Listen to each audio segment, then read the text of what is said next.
Have you ever heard the story of the cursed U-boat? A submarine so haunted, so plagued by misfortune, that even the German Navy wanted nothing to do with it. This isn't just a ghost story. It's the chilling, true tale of U-65, the submarine that seemed destined for a watery grave from the very beginning. Forget what you think you know about W2 naval battles. Today, we're diving deep into a story of bizarre accidents, ghostly apparitions, and a vessel that seemed to carry a deadly curse within its steel hull. Our story begins not on the high seas, but in the shipyards of Hamburg, Germany, back in 1915, during the First World War. Even before U-65 was fully built, tragedy struck. As a heavy steel girder was being lowered into place, it suddenly broke free from its crane, crashing down onto the deck. 2 workers were crushed instantly.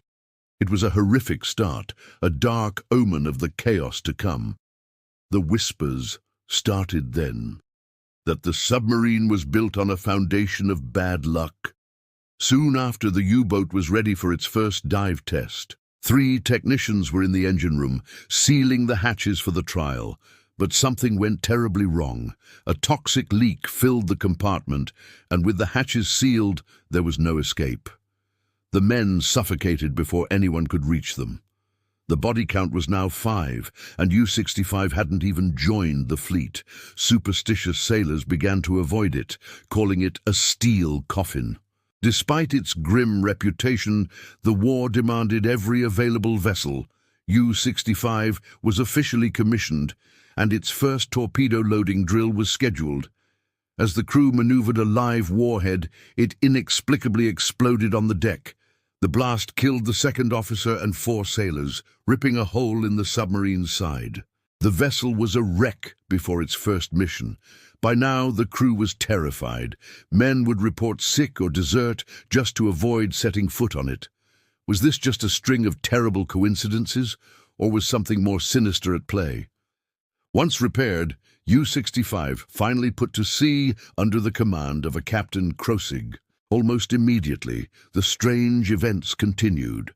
One day, a crewman was on deck when a wave washed him overboard. He was gone in an instant, lost to the churning sea. The mood aboard the submarine grew even darker.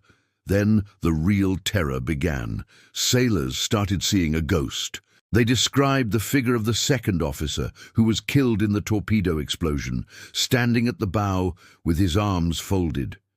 He would appear, silent and menacing, before vanishing. The sightings became so frequent that the crew was on the verge of mutiny. The captain, a man of logic, didn't believe in ghosts, but he couldn't ignore the sheer panic of his men. Then, during a surface run, the captain himself saw it. There at the bow stood the ghostly officer, just as his crew had described. The sight shook him to his core. Not long after, during an enemy attack, the captain ordered a crash dive.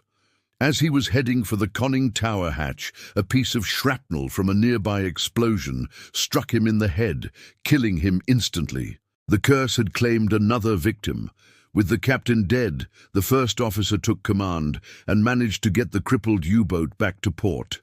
Upon their return, the entire crew requested a transfer.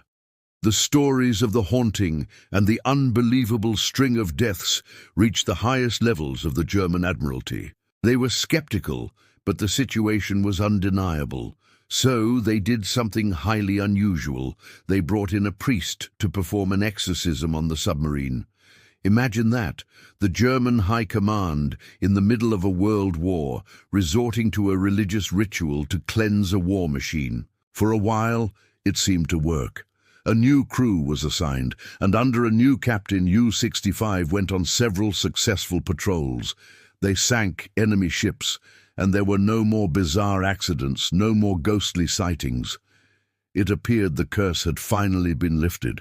The crew grew confident, and U-65 became just another U-boat in the German fleet, a deadly predator of the Atlantic. But the sea is a patient hunter, and the curse of U-65 was only dormant, waiting for its final act. The final chapter of U-65's story is perhaps the most mysterious of all. In July 1918, an American submarine, the USS L2, was on patrol off the coast of Ireland. Its crew spotted a German U-boat sitting motionless on the surface. It was U-65. The American commander, preparing to attack, looked through his periscope and saw something that made his blood run cold. The German submarine was completely abandoned. Its decks were empty.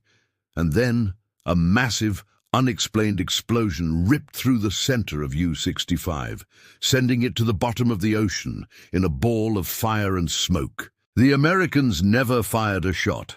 To this day, no one knows what caused that final catastrophic explosion. Was it a scuttling charge, a faulty torpedo, or was it the final violent act of the curse that had plagued the submarine since its construction?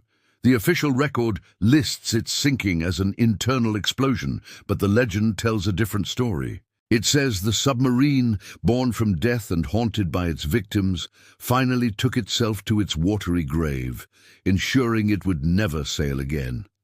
From its tragic beginnings in the shipyard to its ghostly apparitions at sea and its mysterious self-destruction, the story of U-65 remains one of the most chilling maritime legends of all time. It serves as a stark reminder that sometimes the most terrifying enemies aren't the ones you can see, but the unseen forces that can follow you, even to the bottom of the ocean. What do you think? Was U-65 truly cursed, or was it just an unbelievable series of unfortunate events amplified by the stress of war? Let me know your theories down in the comments. Thanks for diving into this mystery with me today. If you enjoyed this journey into the unknown, make sure to hit that like button and subscribe for more strange stories from history. We'll see you on the next one.